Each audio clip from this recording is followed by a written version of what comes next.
நம்முடைய கர்த்தராக இருக்கிற இயேசு கிறிஸ்துவுக்குள் மிகவும் பிரியமான என் அன்பு சகோதர சகோதரிகளே, அதிலும் குறிப்பாக தேவனுடைய ஊழியர்களே, இந்த காலத்தில் ரொம்ப ஒரு முக்கியமான ஒரு செய்தி யாரும் உங்களுக்கு கொடுக்குறாங்களா இல்லையான்னு தெரியல. இது ஊழியர்களுக்கான ஒரு முக்கியமான ஒரு செய்தி. ஒரு எச்சரிப்பின் காலத்துக்குள்ள நம்ம இருக்கிறோம். கடைசி காலம். ஏதோ சபையை நடத்திக்கிட்டு இருக்கோம், நடத்துறது பெருசு இல்லை. கவனமாக கவனிங்க. சில காரியங்கள் உங்களுக்கு அது பிரயோஜனப்படும். உங்களை குற்றப்படுத்தி பேசுறதுக்கு நான் வரல. அதே நேரம் ஒரு சபையில் எழுப்புதல் வேணும்னு தேடிக்கிட்டு இருக்கிறீங்களே, எழுப்புதல் முதலாவது இந்த ஊழியத்தில் இருக்கிற நமக்குள்ள அது வெளிப்பட வேண்டி இருக்குது. அதை குறித்து தான் பார்க்க போகிறோம். அப்போஸ்தலர் நடபடியின் புஸ்தகத்தில் 20 அதிகாரம் 28 வசனத்தில், ஆகையால் உங்களை குறித்தும் தேவன் தம்முடைய சுய இரத்தத்தினால் சம்பாதித்து கொண்ட தமது சபையை மேய்ப்பதற்கு பரிசுத்த ஆவி உங்களை கண்காணிகளாக வைத்த மந்தை முழுவதையும் குறித்தும் எச்சரிக்கையாக இருங்கள். உங்களை குறித்து எச்சரிக்கையாக இருங்க, உங்கள் மந்தையை குறித்தும் எச்சரிக்கையாக இருங்கன்னாரு. கடைசி காலம் தானே, எச்சரிப்பு வேண்டியது தானே. அதை பார்க்க போகிறீங்க என்னென்னு. சரி, உங்களை குறித்து உள்ள எச்சரிக்கை என்னவா? 2:19 பார்த்தீங்கன்னு சொன்னால், பழைய ஏற்பாட்டு காலம், மாம்சத்தில் அவர் நம்முடைய பிதாக்கள் இருந்த காலம். ஆதலால் கர்த்தருக்கு பயப்படுகிற பயம் உங்களிடத்தில் இருக்க கடவது.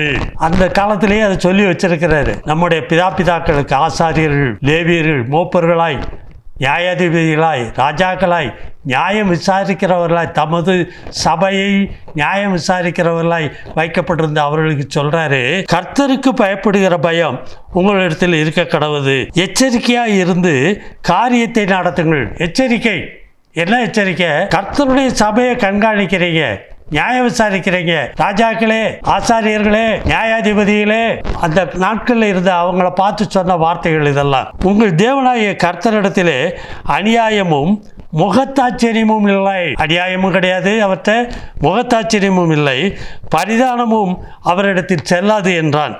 இதை நம்ம புதிய ஏற்பாட்டு காலத்தில் என்ன பார்க்குறீங்கன்னு பாருங்கள். 1 கொரிந்தியர் 9:26 ஆதலால் நான் நிச்சயம் இல்லாதவனாய் ஓடேன். ஒரு நிச்சயத்தோடு ஊழியக்காரங்கள்லாம் ஓடிக்கிட்டு இருக்கணும். ஏதோ கர்த்தர் நம்ம கையில் நிறைய ஆத்மாவை கொடுத்துட்டாரு அப்படிங்கிற ஒரு சந்தோஷம் மட்டும் போதாது. ஒவ்வொரு ஆத்மாவையும் குறித்து உங்களுக்கு பாரம் இருக்கணும், பலப்படுத்தணும். நிறைய காரியங்கள் தேவன் கொடுத்திருக்கிறாரு. அப்போ உங்களுடைய ஓட்டம் என்ன? அந்த ஓட்டத்தை எப்படி ஓட்டுறீங்கன்னா, ஆகாயத்தை அடிக்கிறவனாக சிலம்பம் பண்ணேன். சிலம்பம் பண்றவன் சும்மா அப்படியே கையை சுத்தி சுத்தி சுத்தி காமிச்சுக்கிட்டு இருந்து எதிரியே இல்லையே, யாரோட சண்டை போடுறீங்க? ஆகாயத்துல சிலம்பம் பண்றாங்க. அந்த அனுபவம் நம்ம இடத்துல இருக்கக்கூடாதுங்கிறாரு. 1 கொரிந்தியர் 9:27 அடுத்த வசனத்துல, மற்றவர்களுக்கு பிரசங்கம் பண்ணுகிற நான் தானே ஆகாதவனாய் போகாதபடிக்கு என் சரீரத்தை ஒடுக்கி கீழ்ப்படுத்துகிறேன். நம்முடைய பழைய நாட்கள்ல ஒரு 40-50 வருஷத்துக்கு முன்னாடி இருந்த ஊழியர்கள்லாம் இதை கரெக்டா செய்துக்கிட்டு இருந்தாங்க. இப்போ அது இல்லை.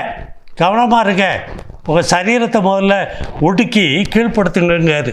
இன்னும் சொல்கிறாரு கொலோசியர் 4:17, நீ கர்த்தரிடத்தில் பெற்ற ஊழியத்தை நிறைவேற்றும்படி கவனமாயிரு. இந்த ஊழியத்தை கர்த்தரிடத்தில் பெற்றிருந்தா, சும்மா நான் ஏதோ பைபிள் காலேஜ் போனேன், படித்தேன், வந்தேன், நானும் இங்கே வந்து ஒரு வாத்தியார் வேலை பார்க்குற மாதிரி ஹைஸ்கூலோ காலேஜோ அல்லது சின்ன கிண்டர் கார்டன் ஸ்கூல்லையோ வேலை பார்க்குற மாதிரி வேலை பார்க்குற ஊழியம் அல்ல.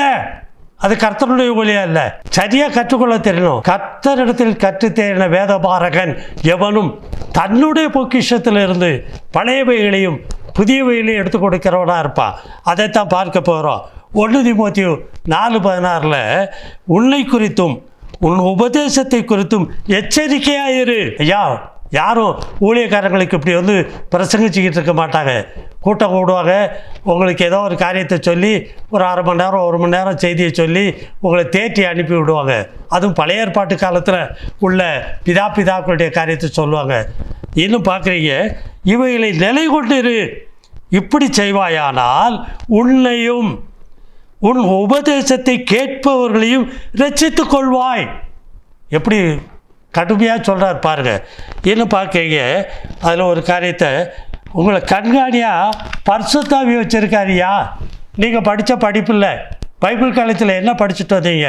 சுவிசேஷம் ஃபுல்லாக படிச்சிட்டிங்களா? இயேசு கிறிஸ்துவினுடைய ராஜ்யத்தை குறித்து உங்களால் பிரசங்கிக்க முடியுமா? அவர் சொன்ன ஓமைகளில் ஏதாவது ஒன்று அர்த்தத்தோடு பதில் பேச முடியுமா? அல்லது அவர் எல்லா இடத்துலையும் தேவனுடைய ராஜ்யத்தை கொடுத்தே பிரசங்கம் பண்ணினாரே, பாக்கியவான் பாக்கியவான் என்று சொன்னாரே, அவர் ஆரம்பித்ததே மனம் திரும்புங்கள் பரலோக ராஜ்யம் சமீபமாக இருக்குன்னு சொன்னாரே, சமீபமாக கொண்டு வந்திருக்கிற அவருடைய ராஜ்யத்தை உங்களால் வெளிப்படுத்தி காண்பிக்க முடியுமா உங்கள் விசுவாசிகளுக்கு? நீங்கள் கற்றிருக்கீங்களா? நீங்கள் அதில் பிரவேசித்தீங்களா? இதான யோவான் 3:3, இதான யோவான் 3:5. மற்றவங்களுக்கு பிரசங்கிக்கிறோம், நாம கற்றிருக்கிறோமா குமாரனுடைய ராஜ்யத்தை? ஒளியின் தூதனுடைய காரியத்தில் இன்னும் அதிகமாக வெளிப்படுத்த வேண்டும். அதை சொல்றாரு 1 கொரிந்தியர் 12:7. ஆவியினுடைய அனுக்கிரகம் அவனவனுடைய பிரயோஜனத்துக்கென்று அளிக்கப்பட்டிருக்கே. அந்த அனுக்கிரகம் வரங்கள் எங்கே போச்சு? உங்கள் பிரயோஜனப்படுத்துறீங்களா எடுத்து? அந்த வரங்கள் இல்லாதபடிக்கு ஏதோ பாஷை மட்டும் பேசிக்கிட்டு இருக்கேன்னு சொல்லி பாஷையை பேசிக்கிட்டு இருக்கிறீங்க இல்லையா? அதுவா முக்கியம்? அதை பார்க்கல மேலா என்ன தேவை? வரங்கள் அனுக்கிரகத்துக்கு அவர் பண்ணி வச்சிருக்கிறாரு, அவனுடைய பிரயோஜனத்திற்கென்று. 1 கொரிந்தியர் 12:8 எப்படி எனில் ஒருவனுக்கு இந்த ஆவியினாலே ஞானத்தை போதிக்கும் வரம், ஞானத்தை போதிக்கக்கூடிய நிலையில் இருக்கிறோமா? சரி, வேறொருவனுக்கு அந்த ஆவியினாலே அறிவை உணர்த்தும் வசனம். யாருக்கு? விசுவாசிகளுக்கு அறிவை உணர்த்தணும். என்ன அறிவு? தேவனை அறிகிற அறிவு, தேவனுடைய ராஜ்யத்தை அறிகிற அறிவு, வேதத்தின் மகத்துவங்களை அறிகிற அறிவை உணர்த்துகிற வசனம் உங்ககிட்ட வரணும். சும்மா ஏதோ 4 வசனத்தை பிறக்கி எடுத்துட்டு வந்து பிரசங்கம் பண்ணிட்டு போறது பெரிய காரியம் இல்லப்பா. கடைசி காலம். நீங்களும் உங்களுடைய ரட்சிப்பை இழந்து ஜனங்களையும் ரட்சிப்பை இழக்க வச்சிருவீங்க. ரொம்ப வேகமாக உலகத்துக்குள்ள கடந்து வராங்க ஜனங்க. உலக ஆசாபாசத்தில் எல்லாத்தையும் கொண்டு வராங்க. எங்கே பார்த்தாலும் நடனம், எங்கே பார்த்தாலும் ஆட்டம் பாட்டத்தில் சபை நிரம்ப ஆரம்பிச்சிருச்சு.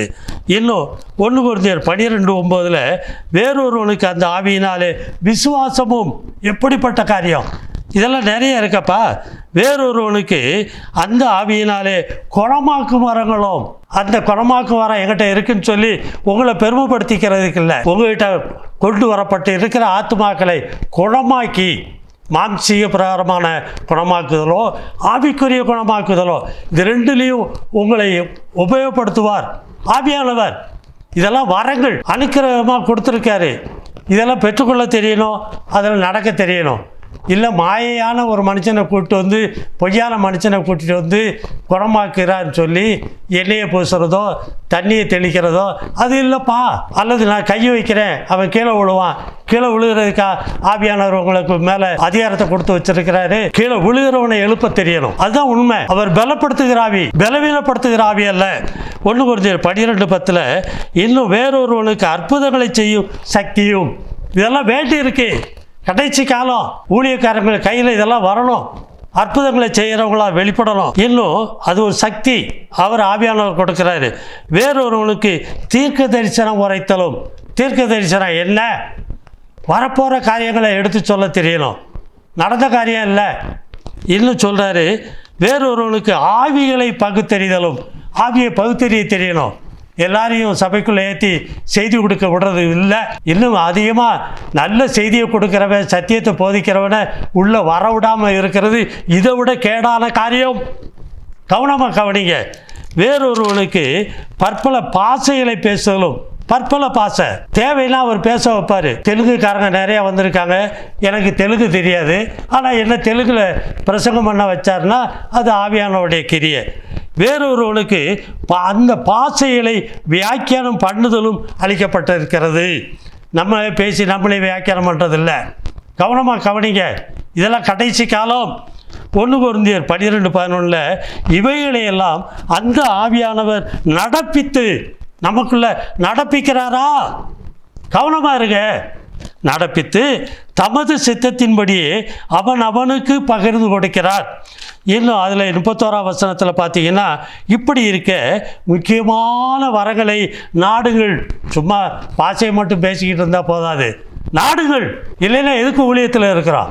காசு பணம் வருது, சுக ஜீவிதமாக குடும்பத்தோடு வாழ்கிறதுக்கு, குடும்பமாக இருக்கிறதுக்கா, ஒரு வியாபாரம் பார்க்குறதுக்கு கடையை வச்ச மாதிரி சபையை நிறையா சபையில் உண்டு பண்ணிக்கிட்டு இருக்கிறது பெரிய காரியம் இல்லை. கவனமாக இருக்க. கர்த்தர் அநேக அடிகளை அடிக்கிறது தான் இந்த காலங்களில் ஊழியக்காரங்களை பார்த்துக்கிட்டு இருக்கிறாரு. இன்னும் பார்க்குறீங்க, தேவனுடைய சபை எப்படிப்பட்டது தெரியுமா? 53ஆம் அதிகாரம் ஏசாயால 10 12 வரைக்கும் வாசிப்பீர்களே. ஆனால் கர்த்தரோ அவரை நொறுக்க சித்தமாகி, கர்த்தர் தேவன் அவரை நொறுக்க சித்தமாகி அவரை பாடுகளுக்கு உட்படுத்தினார். அவருடைய ஆத்மா தன்னை குற்ற நிவாரண பலியாக ஒப்பு கொடுக்கும் போது அவர் தமது சந்ததியை கண்டு நீடித்த நாளாக இருப்பார். பார்த்தீங்களா, எப்படிப்பட்ட பாடு அனுபவத்தில் பிதாவானவர் குமாரனையே அனுப்பி சபையை உண்டு பண்ணி வச்சிருக்காருப்பா. அவர் மரித்தார், அவர் பாடுகளை அனுபவித்தார். நீங்கள் சுகஜீவிகளாக வாழ்கிறதுக்கு இல்லை. ஜனங்களை கவனிக்கணும். விசுவாசிகளை கர்த்தரோடு இணைந்து இருக்காங்களா, கர்த்தருக்குள்ளாக ஜீவிக்கிறாங்களா, புது சிருஷ்டியாக ஆயிட்டாங்களா, கவனிக்கணும், தேடணும். பரிசுத்தத்தின் மேல் பரிசுத்தம் அடைகிறாங்களா, நீதியின் மேல் நீதியை சேர்க்கிறாங்களா, இதான் நம்ம தேவனிடத்தில் தேடி கண்டுகொள்ள வேண்டிய காரியமாக இருக்குது. அப்படிப்பட்ட ஜனத்தை நம்ம கையில் கொடுத்துருக்கார். ஏசாயா 53:11 அவர் தமது ஆத்ம வருத்தத்தின் பலனை கண்டு திருப்தியாவார், தம்மை பற்றும் அறிவினால் அநேகரை நீதிமான்களாக்குவார், அவருடைய அக்கிரமங்களை தாமே சுமந்து கொள்வார்னு இருக்கு. 1 பேதுரு 2:9 பார்த்தீங்கன்னா, நீங்களோ உங்களை அந்தகாரத்தில் நின்று தம்முடைய ஆச்சரியமான ஒளியில் எடுத்து வரவழைத்தோடைய புண்ணியங்களை அறிவிக்கும்படி தெரிந்து கொள்ளப்பட்ட சந்ததி. எப்பா, ஊழியக்காரங்கள்லாம் அவருடைய ஒளிக்குரிய காரியங்களை வெளிப்படுத்தக்கூடிய சந்ததியாக இருக்கணும்னு சொல்கிறாரு. ராஜரீகமான ஆசாரிய கூட்டம், கோட்டு டை போட்டு காரில் வந்து இறங்குறதுனால இல்லை. ஆசாரியத்துவம் எப்படிப்பட்டதாக இருக்குது? ராஜரீகமான ஆசாரிய கூட்டம்ங்கிறாரு. பரிசுத்த ஜாதியும் அவருக்கு சொந்த ஜனமுமாக இருக்காங்க. அந்த ஜனத்தை நீங்கள் வழி நடத்துகிறீங்க. ஹலோ, ஏதோ வாரா நம்ம வாய் திறந்து சொல்கிறதெல்லாம் கேட்டுக்கிட்டு இருப்பான். அல்லையிலையா சொல்லுன்னா அல்லையிலையா சொல்லுவாங்க, ஆமேன்னு சொன்னால் ஆமேன்னு சொல்லுவாங்க, கையை தூக்குனா கையை தூக்குவாங்க, தலைக்கு மேலே கையை வச்சுக்கோனாலும் வச்சுக்கிடுவாங்க, என்ன சொன்னாலும் கீழ்ப்படிவாங்க. அப்படி மேய்க்கிறதுக்கு உங்களை அழைக்கலை. பரிசுத்த ஜாதியாய் பரிசுத்த ஜனமாய் இன்னும் அதுக்குள்ளே வளருகிற ஜனமாய் நீங்கள் ஆக்க தெரியணும். ஊழியத்துக்கு நீங்கள் அழைக்கப்பட்டிருக்கீங்க. ஊழியம் செய்ய, ஊழியம் பெற்றுக்கொள்கிறதுக்கு அல்ல. எரேமியா 3:15 சொல்கிறாரு, உங்களுக்கு என் இருதயத்துக்கு ஏற்ற மேய்ப்பர்களை கொடுப்பேன். இவங்க செவி கொடுக்கலைன்னா தேவன் செய்ய போகிற காரியம். அவர்கள் உங்களை அறிவோடும், தேவனை அறிகிற அறிவோடும் புத்தியோடும் மேய்ப்பார்கள். இன்னும் பார்ப்பீங்க, பழைய ஏற்பாட்டு காலத்தில் மேய்ப்பர்கள் மந்தையை மேய்க்காமல் தங்களே மேய்த்து கொண்டார்கள்னு சொல்லி பார்க்குறீங்க. நிறைய காரியங்களில் எசேக்கியேலில் சொல்கிறாருப்பா. நாம் இந்த காலங்களில் கடைசி காலம். தேவன் சொல்கிறார் எரேமியா 23:1 என் மேய்ச்சலின் ஆடுகளை கெடுத்து சிதறடிக்கிற மேய்ப்பர்களுக்கு ஐயோ என்று கர்த்தர் சொல்லுகிறார். 23:4 பார்த்தீங்கன்னா, அவைகளை மேய்க்க தக்கவர்களையும் அவைகள் மேல் ஏற்படுத்துவேன். பார்த்தீங்களா, காலம் வந்துருச்சு.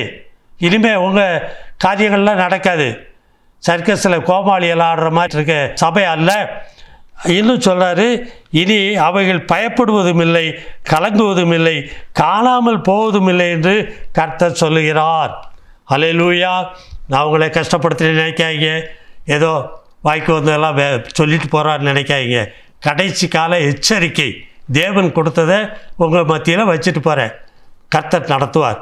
சபையை இன்னும் அதிகமாக பரிசுத்தத்துக்குள்ளே நடத்துங்க, நீதிக்குள்ளே நடத்துங்க, பரிசுத்த ஆவிக்குள்ளே நடத்துங்க. ஏதோ வெறும் பாசம் பேசுகிறதுல மாத்திரம் நிப்பாட்டிக்கிட்டு இருக்காதீங்க.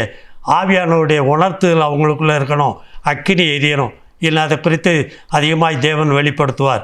வரப்போகிற காலங்களில் அதை குறித்து தேவன் செய்தியை கொடுப்பார். ஜெபம் பண்ணுவோம். பரிசுத்தமுள்ள நல்ல பிதாவே, இந்த நாளிலும் தாப்பனே, உம்முடைய ஊழியக்காரர்கள் எப்படி இருக்க வேண்டும் என்று சொல்லி தேவரீர் இந்த நாளிலே நீர் கொடுத்த உம்முடைய வார்த்தைகளுக்காக நன்றி செலுத்துகிறப்பா.